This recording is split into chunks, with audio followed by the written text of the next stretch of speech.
My name is Eleanor Walsh, and I never thought a pot of soup could change the rest of my life. It was a cold Sunday afternoon in Cleveland, the kind where the wind hums through every window crack. I was standing by the stove, stirring my chicken soup, my late husband's favorite recipe. The smell of thyme and roasted garlic filled the kitchen, the kind of scent that once meant home. Melissa, my daughter-in-law, stormed in, heels clicking on the tile. She wrinkled her nose as if the very air offended her. "Who cooks like that?" she snapped, yanking the ladle from my hand. Before I could answer, the boiling soup splashed as the metal struck the back of my head. The sound wasn't loud, but it tore something deep inside me. Daniel, my son, was in the living room. He didn't rush in. He didn't ask if I was all right. He just turned the television volume higher, like the noise could drown out the shame. I remember pressing a towel to the burn, watching the broth drip down the cabinet doors. My hands were trembling, but not from pain, more from the silence that followed. Melissa stood there, breathing hard, glaring as if I were a guest who'd overstayed her welcome. "Pack your things, Eleanor," she said. "You've done enough." I looked at Daniel then, hoping for a flicker of the boy I once raised, the one who used to bring me flowers from the neighbor's yard. But he never looked up, so I did as I was told. I packed a single suitcase, my husband's photo, and a small envelope he'd left me years ago with a note that read, "Everything you'll ever need is already yours." I didn't know it then, but that envelope would change everything. The night air felt sharper than I remembered. I sat on the bus stop bench with my suitcase between my knees, the city humming around me as if nothing had happened.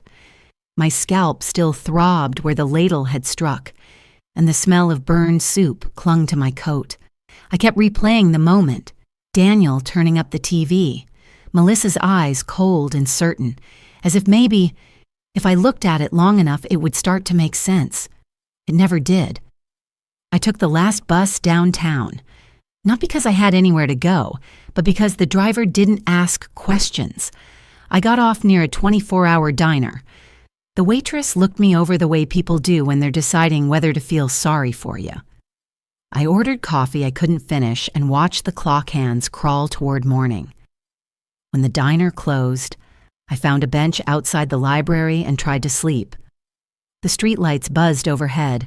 I pulled my husband's old cardigan tighter and whispered to him like he could still hear me.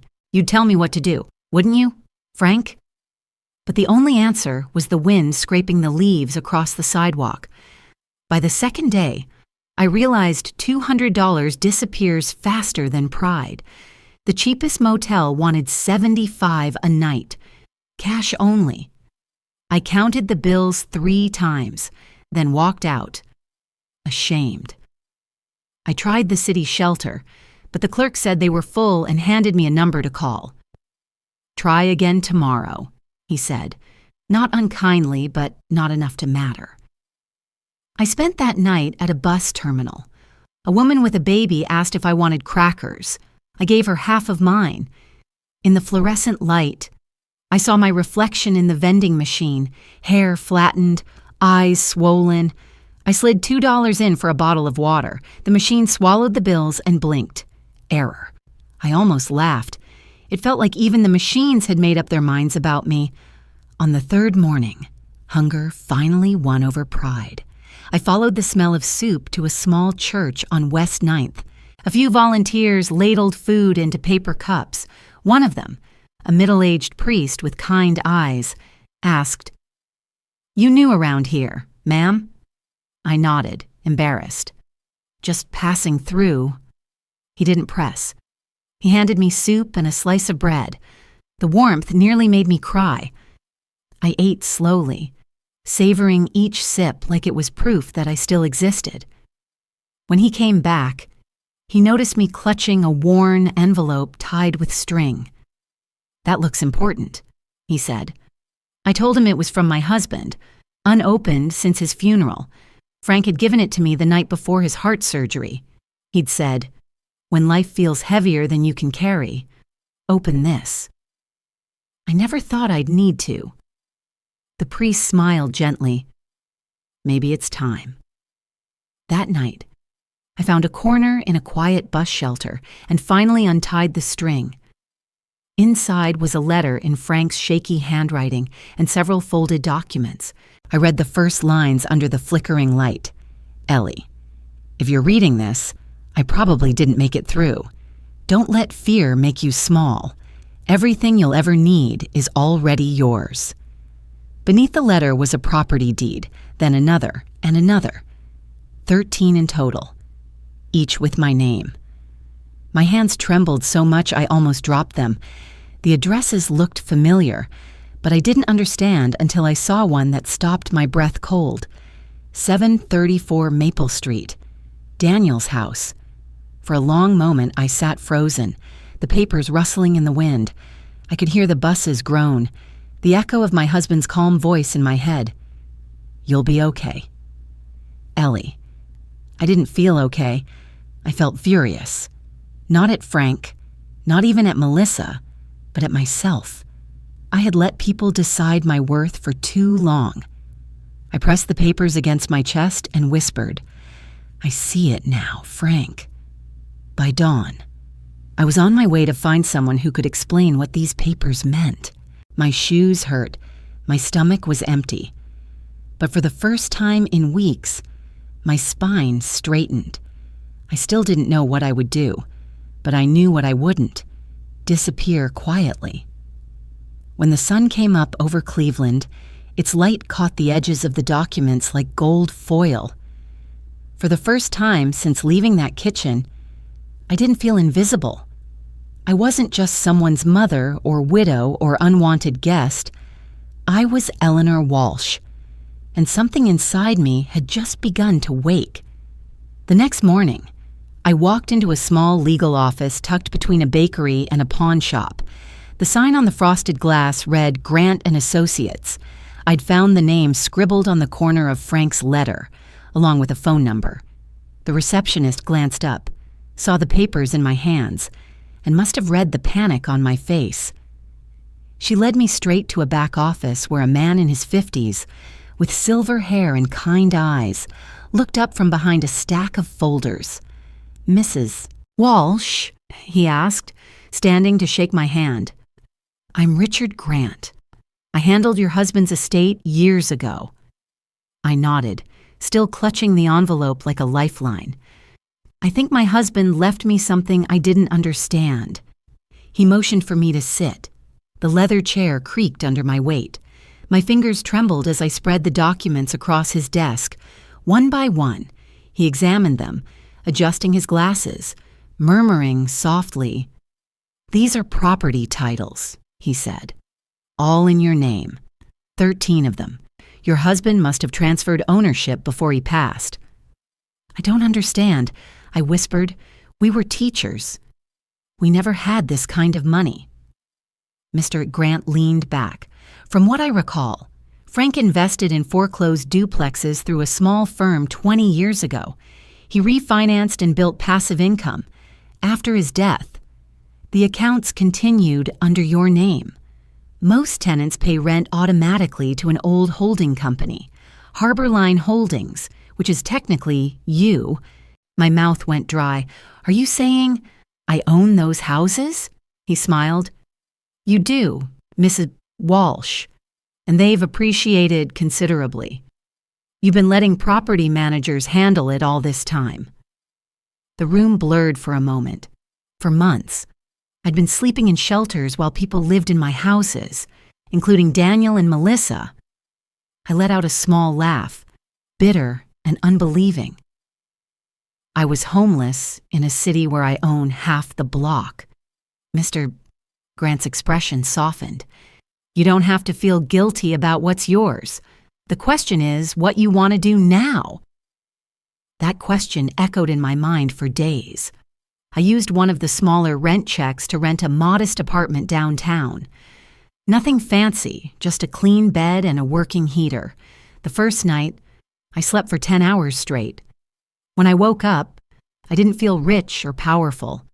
I felt steady, like my feet had finally found the ground again. Over the next weeks, I met with Mr. Grant almost daily. He taught me how to log into my property management account, how to read contracts, how to track payments. I took notes in a little spiral notebook, filling it with neat handwriting, the same way I used to grade papers. "Frank wanted you to be independent," he said one afternoon. He was preparing for this. That night, I stared out the apartment window at the city lights and thought of my husband. "You always planned ahead," I whispered. "You knew I'd need this courage someday." As I went through the accounts, I found something that twisted my heart. The property Daniel and Melissa lived in, 734 Maple, had been paying only a fraction of normal rent for years. Mr. Grant explained that after Frank's death, Daniel must have asked for a reduction temporarily, but never updated it. "They're behind on payments," he said gently. "Legally, you have every right to adjust the rate." I stared at the screen. The number felt less like money and more like betrayal. "Do it," I said quietly. I asked him to send new contracts to all tenants, updating rent to market value. I wanted fairness, not revenge. The notice for 734 Maple went out like any other. I signed it E. Walsh, Harbor Line Holdings. A week later, my phone rang. The voice on the other end was sharp and furious.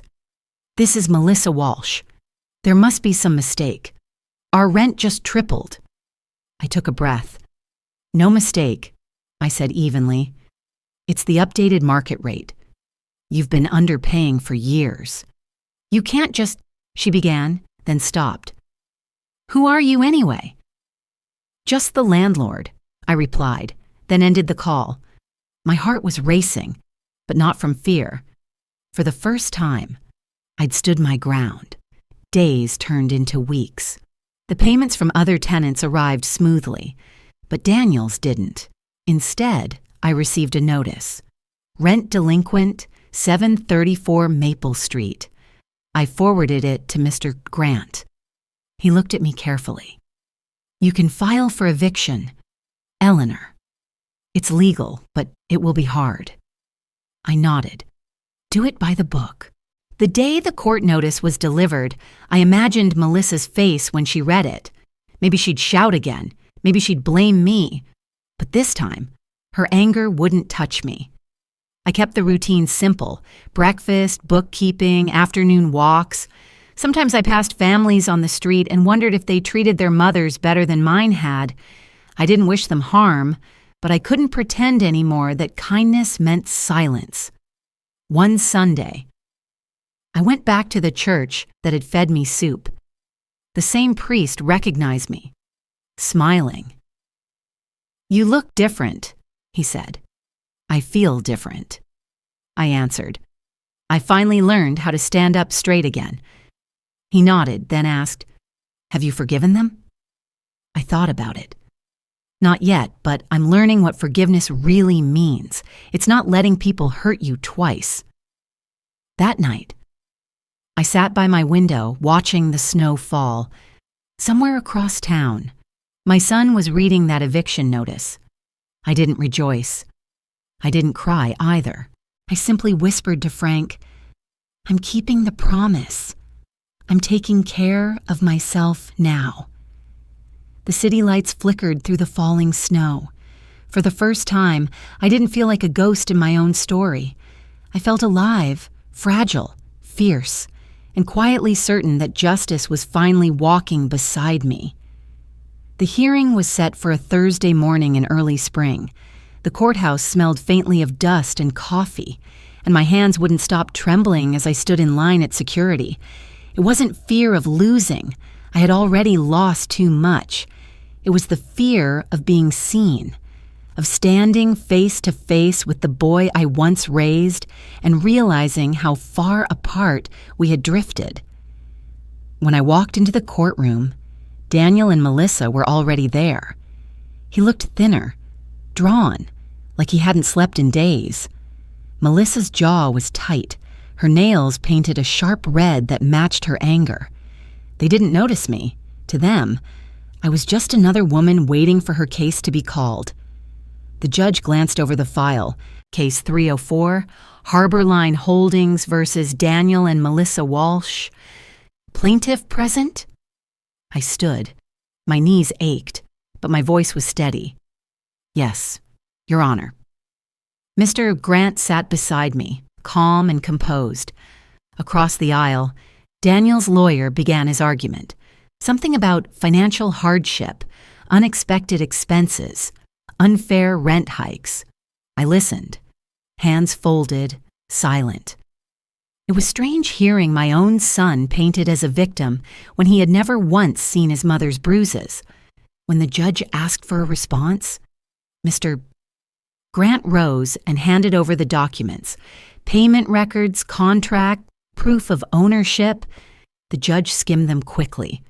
It seems, Mr. Walsh, that you've been occupying the property at a substantially reduced rate for several years. The plaintiff acted within her legal rights. Melissa muttered under her breath.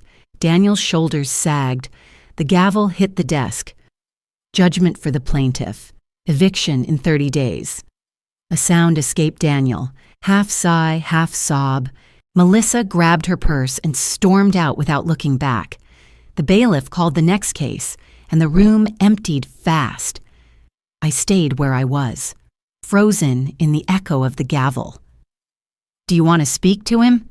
Mr. Grant asked quietly. I nodded. Outside. Daniel was sitting on a concrete step, his head in his hands. For a moment, I saw not the man who turned up the TV that night, but the boy who used to run to me with scraped knees, crying for comfort. He looked up when my shadow fell over him. Mom! I didn't answer right away. I sat beside him, leaving a careful space between us. The silence stretched until it almost hurt. Your Harbor Line Holdings, he said finally, his voice hoarse. It was you all along. Yes, I said. He swallowed. Why didn't you just tell me? I turned the question back at him with a soft voice. Why didn't you ask if I was okay? He flinched, staring down at his hands. I didn't know Melissa would... Would what? I interrupted gently. Hit me, humiliate me, throw me out of my own son's house? My voice wasn't loud, but it carried the weight of every night I'd spent on a bench. You knew enough, Daniel. You just didn't want to choose. He nodded slowly, eyes shining. You're right. I didn't want to lose her. And now? He took a deep breath. Now I've lost everything. I looked out toward the street where people hurried by, carrying coffee cups and briefcases, living their small, normal lives. You haven't lost everything, I said. You just have to start over. He gave a broken laugh. Easy for you to say. You have 13 houses. I smiled sadly. I have 13 roofs. Daniel. Not one family under them. We sat there in silence for a while, the city noise filling the gaps. When I finally stood, I reached out and touched his shoulder lightly. This isn't revenge, it's fairness. You'll be okay, son. But you need to learn what respect costs. He didn't stop me when I walked away. That evening, I went home and made soup, real soup, with thyme and garlic, just like before. The smell filled my little kitchen, and for the first time, it didn't remind me of pain. I poured a bowl, sat by the window, and whispered to Frank. Justice doesn't always shout. Sometimes it just sits quietly and waits. The next week, Mr. Grant confirmed the eviction had been completed. Daniel moved into a small apartment across town.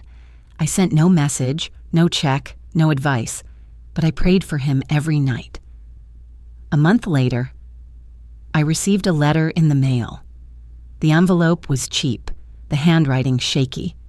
Mom, I know I failed you, I'm working night shifts now. I think about that soup every time I smell garlic. I don't expect forgiveness, but I hope you're eating well. I read it twice, then placed it in the same envelope Frank had left me years ago. Life had come full circle, but this time I wasn't afraid of losing anyone. I had found myself. As I sat in the fading light, I thought of that first night by the bus stop, the wind, the loneliness, the feeling of being invisible. It all seemed distant now, like a life I'd read in someone else's story. The city outside buzzed with quiet purpose. I picked up my spoon, tasted the soup, and smiled. It was perfectly seasoned. A year passed, quiet and unhurried, as if life had decided to give me back the peace it once took away. I lived in a modest apartment above a small flower shop in downtown Cleveland. Mornings smelled of coffee and fresh bread from the bakery across the street, and evenings ended with the hum of passing trains. I had learned to appreciate the gentle rhythm of solitude, the kind that doesn't ache anymore but heals in silence. Every day, I cared for my little balcony garden, tomatoes, mint, and yellow roses. Frank's favorite. The plants were stubborn, growing against the wind, blooming where no one expected them to. Sometimes I spoke to them while watering, telling them about my day, about Daniel, about the life I was still learning to love. One Sunday morning, as the sun stretched across the city, I heard a knock on the gate below. When I opened it, Daniel stood there. His hair had grown grayer, his frame thinner, but there was something softer in his face, an honesty I hadn't seen in years. "Hi, Mom," he said, lifting a paper bag. "I made soup. Thought you might like some." The world seemed to still for a moment. The last time soup had connected us, it came with shouting and pain. Now, it arrived as a peace offering. He followed me upstairs, careful and quiet, like he was stepping into a fragile memory. We sat at my kitchen table, the same one I'd bought from a thrift shop when I first moved in. The morning light fell between us, warm and forgiving. "It's chicken and thyme," he said, unpacking 2 containers. "I used your old recipe, found it in one of Dad's boxes." I smiled, and then "It's probably too salty. Your father always said I seasoned with emotion instead of sense." Daniel chuckled, a sound that seemed to loosen something heavy in both of us. As we ate, he told me about his life. He worked night shifts loading freight at the docks. The pay wasn't much, but it was honest. Melissa had left months earlier, taking the car and what savings they had. "I don't blame her," he said quietly. "We built something shallow. It couldn't survive when life got real." I listened, not judging, only listening. The way his voice wavered reminded me of how he used to sound as a child when he confessed to breaking something he couldn't fix. After a long silence, he met my eyes. "Mom, I'm sorry. For that night, for not saying anything, for turning up the TV." His throat tightened. "I think about it all the time." The words landed like small stones in still water, rippling, honest. I reached across the table, my fingers brushing his. "You can't rewrite that day, Daniel, but you can live differently from now on. That's all forgiveness ever asks for." He nodded, blinking fast. "Can I come again next Sunday? Maybe we can make the soup together this time." I smiled. Bring the time. I always forget it. When he left, I stood by the window, watching him cross the street under the soft morning light. His shoulders looked lighter somehow, and for the first time in years, mine did too. The apartment didn't feel lonely anymore. It felt alive, filled with the quiet hum of healing. Later that afternoon, I walked to the church that had once fed me soup when I had nothing else. The same priest was sweeping the steps. When he saw me, his face lit up. "You look peaceful, Mrs. B. Walsh," he said. "I think I finally am," I answered. Justice gave me back my voice. Grace taught me how to use it gently. He nodded, leaning on his broom. Grace always follows justice, not before it. The sun was setting when I returned home, washing everything in amber light. I placed fresh yellow roses beside Frank's photograph, their scent soft and forgiving. "He's learning," I whispered. "We both are." That evening, I made another pot of soup, chicken, garlic, and thyme. The smell filled the apartment, warm and alive. As it simmered, I thought of every moment that led here: the ladle, the bus stop, the envelope, the courtroom, and the kitchen where my son had finally looked me in the eye again. When I sat by the window and took the first spoonful, the flavor was perfect, balanced, calm, and real. I smiled and whispered to Frank's photo, "You were right. Everything I ever needed was already mine." And this time, I truly believed it.